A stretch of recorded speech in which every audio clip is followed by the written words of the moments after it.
Netyčia Ryanas sugadino vartus. Problema tokia, kad šunys išbėga, nes tarpas gana didelis, tai aš pamačiau virtuvėje, kad aš turiu čia po kriauklę tokį dalykėlį, bet šį kartą aš manau tikrai reikės, kadangi sakoma, kad netgi medį, taip pat plasmasę ir netgi geležį gali sutvarkyti. Tai ką man dabar daryti? Vyrai, pasakykit jūs man, ką daryti. Eina jisai pizgiau, ką dabar daryti?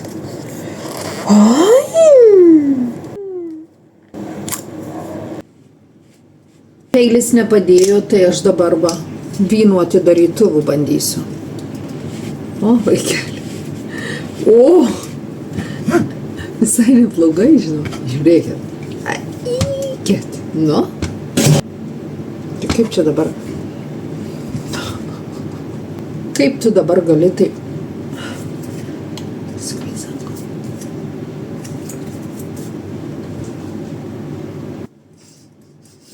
Jinai nori pabėgti, nes jai labai patiktų, kad tas tarpas būtų didelis ir visada. Ir kad kiti šuniukai ateitų, jai putelką pakutentų, deja to nebus. Eina savo. Gražiai. O aš bandžiau jį taip elegantiškai. Nieko. Dabar, kad jinai nepabėgtų. Come on, Luna. Come in. You too. No. Radau tokį teip. Bet jeigu užmatys, šunys, nežinau kaip jūsų, bet mūsų tajų šunys labai, jie žino, ką jie daro. Tai jeigu pamatys, kad aš turiu čia tarpą ir jisai nėra labai gerai sutvarkytas, žinokit, pipiec, jie bandys išlyst. O jinai, šita mergaitė, jai patinka per tarpus lakstyta, ne?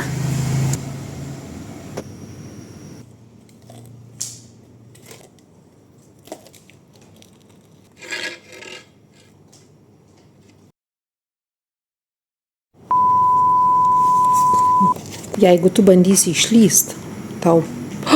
Žirklis! Žirklis! Ir šūdukas dar čia. Gerai, nieko. O tu nori pro tą tarpuką išlyst, a ne? Nori? O tu koją susidėjęs letenėlės vaikelį. O kodėl tu bandai paimti dabar mano žirklės ir vieną? Na, kur tu eini? Kur tu eini, mergaitė, išėjau.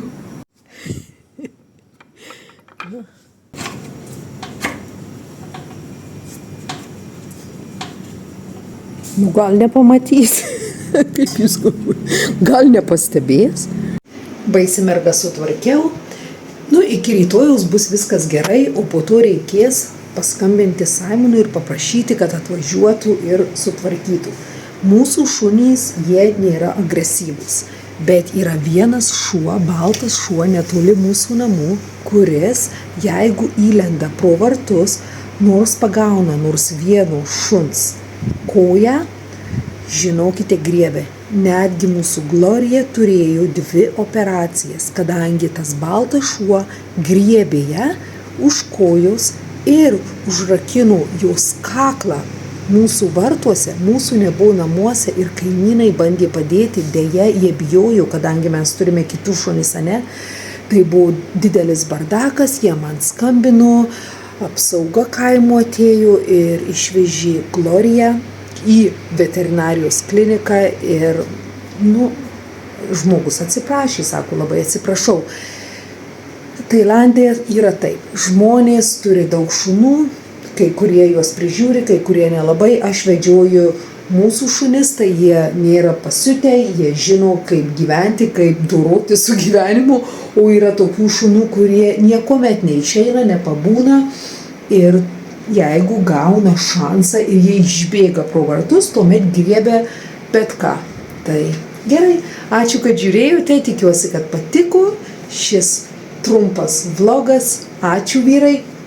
Jeigu turite kažkokių idėjų, ką man daryti, su bet kuo, namai, buitis, buitis gal moterim, bet kas susijęs su namais, su statybom, man būtinai pasakykite. Ačiū.